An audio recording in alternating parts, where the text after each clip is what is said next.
For 3 weeks, one unseen rifle turned ordinary errands into a lottery of sudden death. Victims never saw a face, only the instant life flipped from routine to irreversible. To two predators, the rules were simple. Choose a stranger, fire once, vanish, and watch the panic spread. A middle-aged man and a teenage boy drove the same loops, learning that fear itself could be a weapon.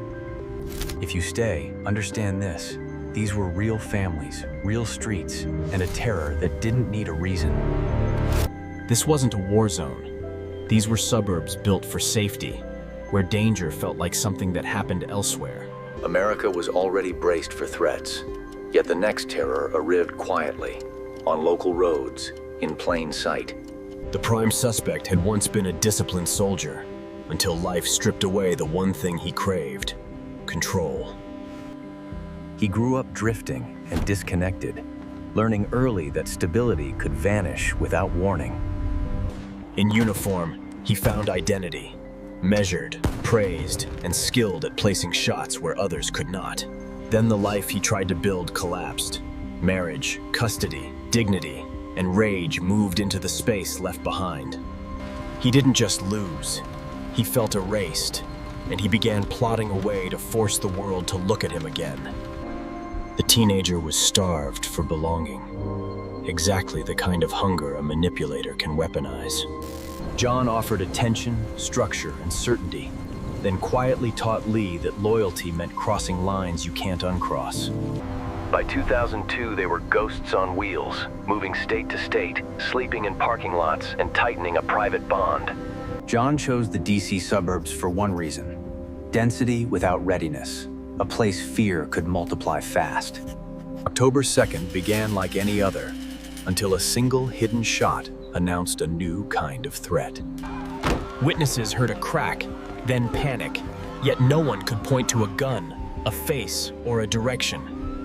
The killers didn't race, they blended, leaving law enforcement chasing shadows across jurisdiction lines. By sunrise, they were ready again, because repetition was the point, and fear was the payoff.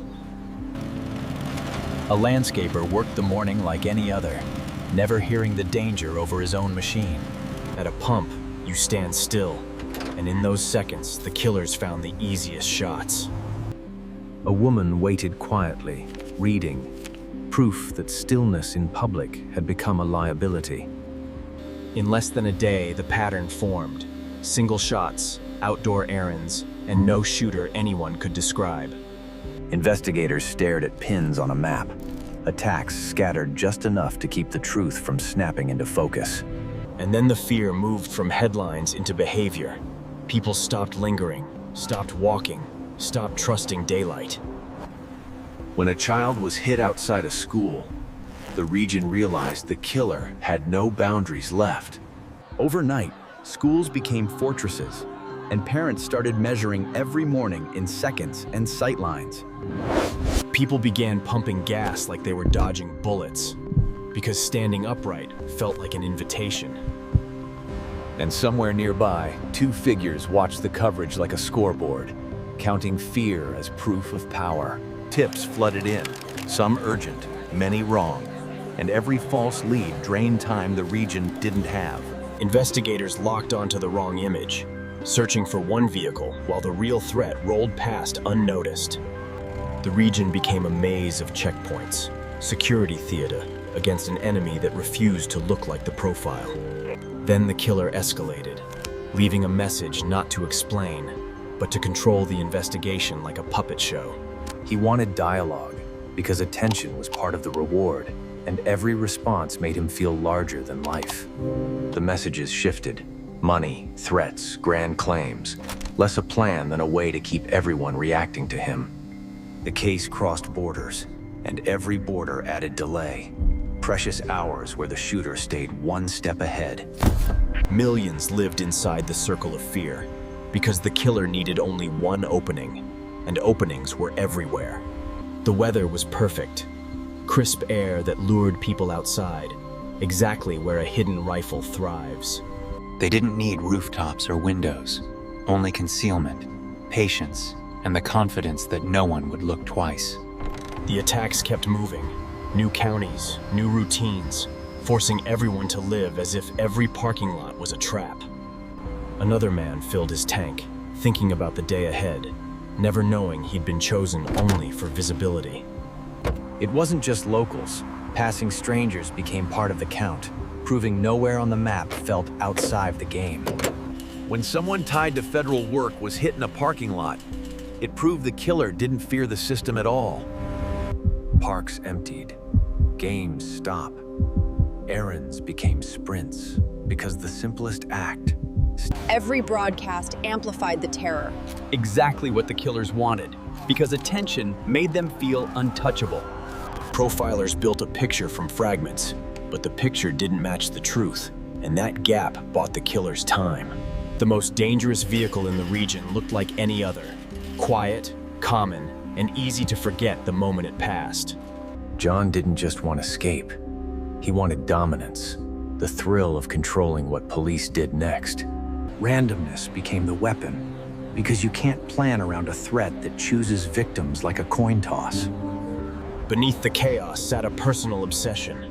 John wanted cover for a revenge he believed would restore his lost power. Lee wasn't steering, he was clinging, convinced that obedience was the price of being kept and not abandoned again. Days passed, and the attacks returned. Each new location proving the killers could reach anyone, anywhere, at any time. By October 22nd, even the start of a work shift could become the moment everything ended. Hundreds of officers hunted patterns in chaos, yet the killers stayed mobile, quiet, and confidently ordinary. John couldn't resist proving himself, and in doing so, he left a thread investigators could finally pull. A separate crime suddenly mattered, because it contained identifiers the DC scenes never offered. Once the teenager's name surfaced, the fog began to lift, because names connect to records, and records connect to people. Then came the connection. Lee wasn't alone, and the older figure beside him finally came into view. Investigators finally shifted their gaze, away from vans, toward a common sedan that could hide in any parking lot. Then a tip landed at the perfect time. One sighting, one location, and a chance to end 3 weeks of fear. Teams moved like shadows, because one wrong sound could turn a parking lot into another crime scene. There was no shootout, only two exhausted figures waking to guns, lights, and the end of their game. What police recovered confirmed the nightmare. This wasn't rumor, or hysteria, or coincidence. It was planned violence. The region exhaled, but relief arrived alongside grief, because capture doesn't rewind 3 weeks of loss. Then came the second phase, proof in court, names read aloud, and the long work of turning fear into accountability. Evidence spoke louder than excuses, because planning, movement, and communication all traced back to the same two men. John faced a death sentence, Lee faced life, yet the deeper question remained. Where does manipulation end and responsibility begin? They were not symbols. They were parents, workers, neighbors, and the youngest among us, and the empty spaces they left. This case showed how fast empathy can collapse, until strangers become targets, and killing becomes a twisted form of entertainment. At what point does being controlled stop being an excuse, and become a choice you can never take back? If you made it to the end, remember the lesson. Monsters don't always look like monsters. For more real cases told with clarity and restraint, subscribe, and tell me what detail in this story disturbed you most. It ended where it shouldn't have begun, on ordinary roads, under ordinary lights, with ordinary people left to carry the trauma. Sometimes the worst terror isn't the gunshot. It's realizing safety was always more fragile than you believed. After the first wave, fear didn't fade. It learned a schedule, and it waited for the next shot. John didn't rush. He hunted for angles, exits, and people who paused long enough to become targets. Their method depended on one ordinary habit. People stop moving when they think they're safe. On October 4th, another shopper was struck, this time surviving, carrying the violence forward in her body. Surviving didn't end the terror. It proved the shooter could leave people alive just long enough to deepen the fear. The region invented a new choreography. Move fast, stay low, and hope randomness picks someone else. John kept repeating the loop: drive, hunt, strike, then watch the news like a victory lap. Lee learned to treat horror like routine, because routine was how John kept him under control. On October 7th, the violence reached a school, and the fear became personal for every parent in the region. That morning, every safety plan collapsed because fear doesn't follow rules, and the threat didn't either. John left a card like a signature, because control wasn't enough. He needed recognition. He wanted a conversation with the police, not to surrender, but to make them move when he pulled the string.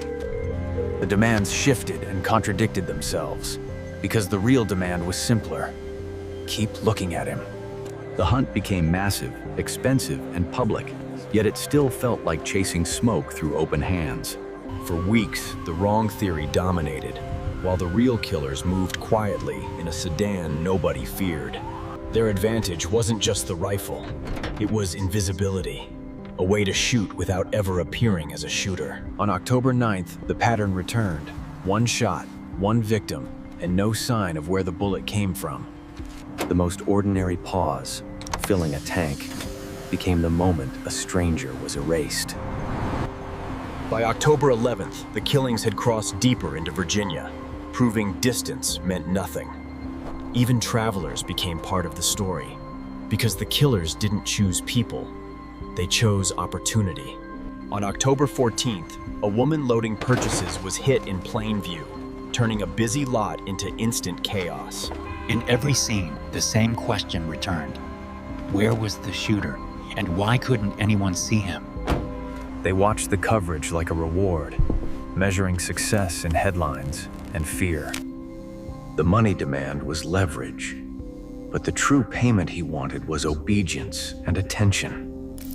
Investigators tried to engage him, hoping one mistake would reveal a location, a habit, a name.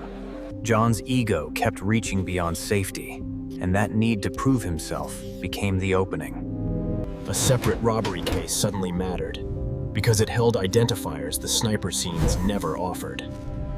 Once a print matched a juvenile record, the investigation finally gained something it had lacked for weeks: identity. With the teenager's name, the fog started clearing, and the case began to move like it finally had direction. That name led to another, and suddenly the investigation wasn't chasing a ghost, it was chasing a pair. The hunt shifted from white vans to a blue sedan, a common shape that could hide anywhere. On October 9th, another man was wounded, proof the spree could continue right up to the moment it ended. October 22nd brought another death, at dawn, on a bus route, where routine should have meant safety. John tried to strengthen his threat with details, and those details became the thread that pulled him into daylight. Early October 24th, a tip arrived. One vehicle, one rest area, and a chance to end the terror. Teams moved carefully, because everyone knew one wrong second could create one more victim. No dramatic firefight, just two suspects pulled from sleep, and a region finally allowed to breathe. Inside the car were the answers, proof the nightmare had always been two people hiding behind ordinary metal. Relief arrived, but it couldn't undo what had already happened, and it couldn't erase the new fear people carried. The final tally was human. 10 lives ended, 3 bodies permanently changed, and families forced into a lifetime of aftermath. The hardest part wasn't how they did it, it was why. Because the answer wasn't money, or ideology, or survival. For John, rage became a compass, pointing him toward acts that made him feel powerful again. For the teenager, belonging was the hook, and the older man used it to pull him into choices that would define his entire life. Once the manhunt ended, the story moved into court, where fear had to be translated into evidence. Ballistics, maps, notes, and patterns built a narrative more reliable than any excuse the defense could offer. The verdict landed with weight, because it wasn't just judgment, it was recognition of what the region endured. For John, the sentence was death, a legal ending to a spree that had already ended too many lives. Lee's outcome was life in prison, and debate followed him. Manipulated teenager, willing partner, or both. The case left a mar far beyond D.C. because it proved terror doesn't need an ideology. It only needs intent. It felt different because it attacked ordinary places, turning daily life itself into the battleground.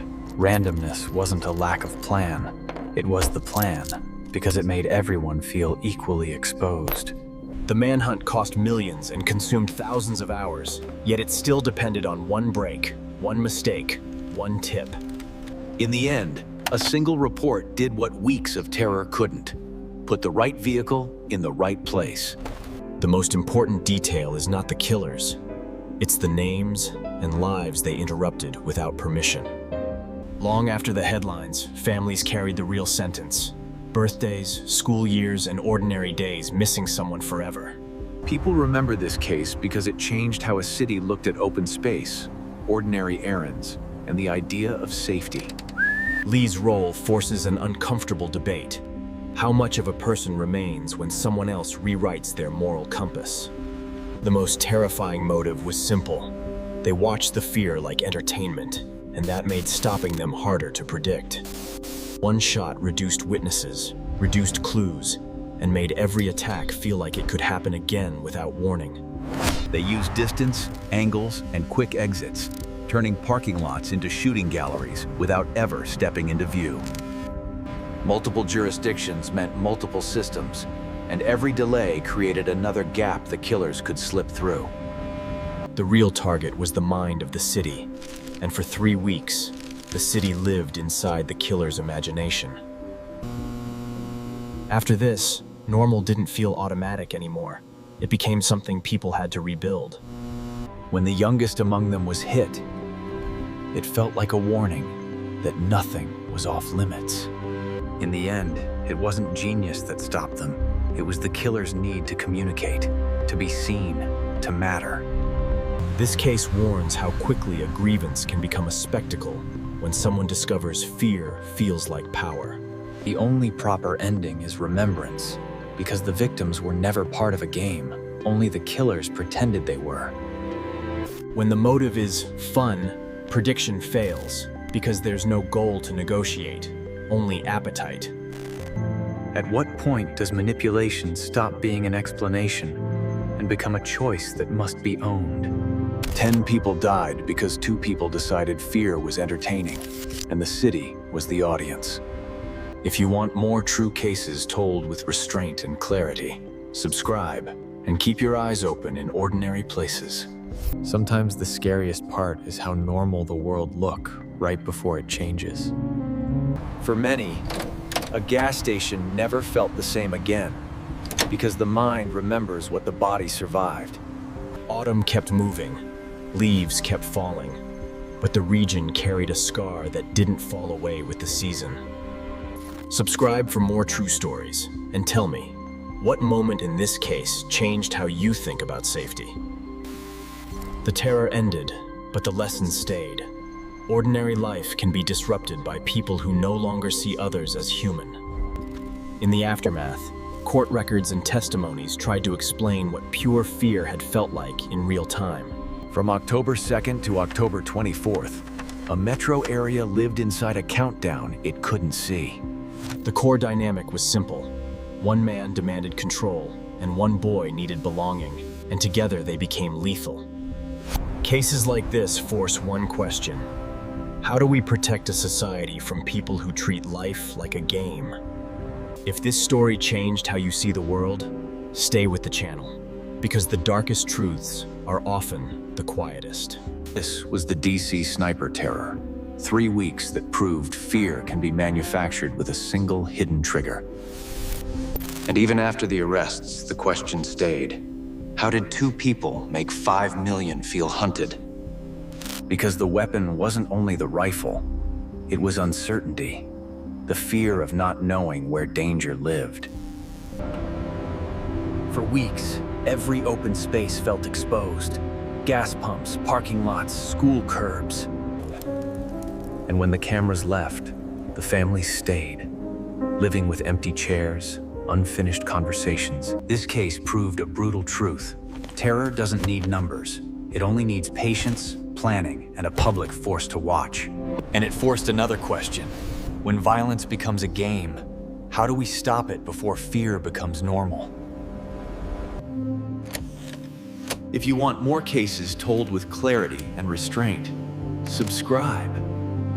Because until next time, remember, monsters don't always look like monsters, and that's what makes them dangerous.